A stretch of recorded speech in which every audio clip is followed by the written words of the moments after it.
Okay, welcome to my video on farming.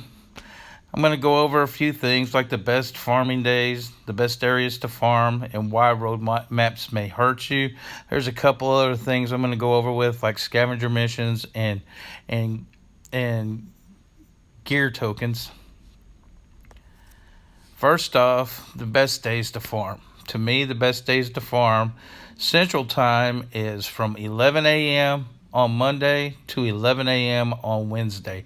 That's when your ultra rare and your elite rare gear are going on. So those are the two stages that I do. And this is the team that I like to run. This is my leader's always Pam, and then I always use a drop lead from the faction.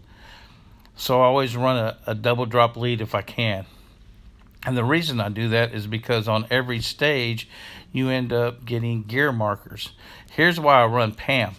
Pam gives everybody a XP bonus, and 90% of the time, there's a level up going on in Walking Dead, so it'll always give you a few points. So if nothing else, it may help you place a little bit higher in your tournament.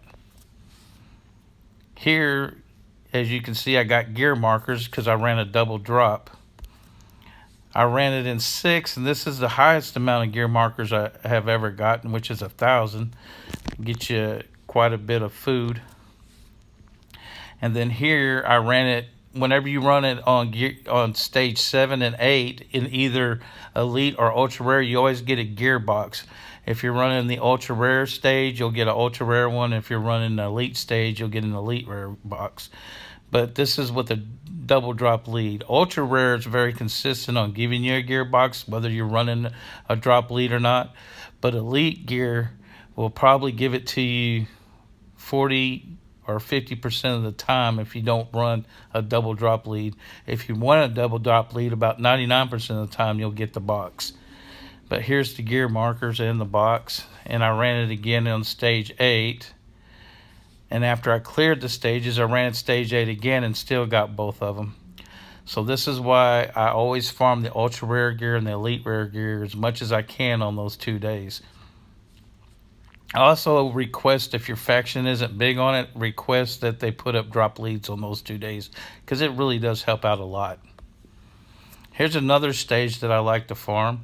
Whenever it's not Monday through Wednesday, I always do Sanctuary 25, the regular road map. I mean, not the world map, because it's one of the few that offers all of the elite gear, not for tier 4, but for tier 3 4 stars, and tier 2 5 stars. This is where you get all this extra gear from. So you get all of the gear that you can get.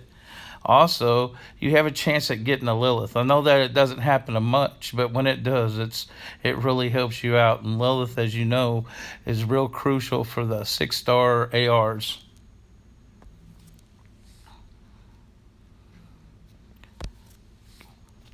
Also, I like to run a double drop lead for another reason on this, is because you'll get elite item tokens. And I always get 140.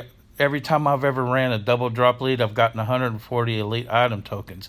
But if I don't, there's times that I'll run it, like here I used the gold token and I didn't get the elite tokens. So I suggest that if you're running it, to try to do a drop lead. That way you get those elite tokens. Really do come in handy. I tend to get a lot of Liliths and Benedicts from that. But you can see, whenever I rolled the gold token, I didn't get any elite gear tokens. Okay, here is the ultra rare stage once again. This time I only ran the Pam, and this time all I got was the gearbox. This is the only 2 items that I got. So as you can see, if you run a double drop lead, you get the gear tokens as well, which can help you out with the getting extra gear. But if you just run just a regular one, sometimes all you get is the box. Okay, now this right here is what I was telling you about. These things right here can hurt you if you're trying to farm, because you really don't get your money's worth, in my opinion. First of all, it's super hard to run, and if you don't have really strong tunes, it's hard to beat these areas.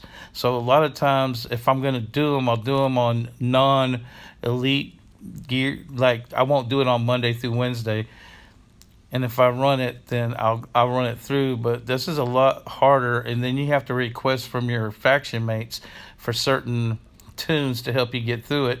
And even then, it's not gonna, for those people who are playing for free, it's very hard to get through. So I really suggest skipping the last part of this because it's so hard to get. But you may want to try it. It's all up to you. Now here's the supply depot I was telling you about for gear markers. As you can see, if you got a lot of gear markers, you probably pretty much will never run out of food whenever you're trying to level up characters.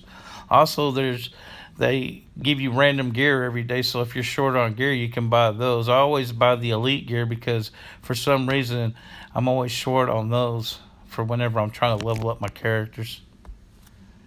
And then this is right here is the scavenger map. It's somebody ran it. I'll try to put a link to it in my description.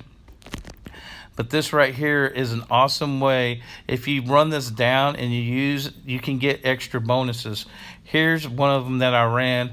It was a 1-hour mission, so I got it for free because at my prestige level. But as you can see, I got 50 tokens, and then I got an elite character bag. So I got a couple of 3 stars from that bag. So that little mission, I'm going to try to put it up there. I don't really know who put it on there, but they did a great job, and it was a while back. They don't have the new missions from the prestige, but it's still it really does work, as you can see. So this is just some helpful hints that'll help you with your farming. And if you're a free player, 50 tokens on a 1-hour mission, it's really cool. And there's plenty of missions out there that give you extra XP and such. So my suggestion is to always run your scavenger missions and always do as much farming as you can on Mondays and Tuesdays, and any other day that you don't have anything that you're doing. Make sure that you're farming, because it really will help you out in this game. Thanks for your time.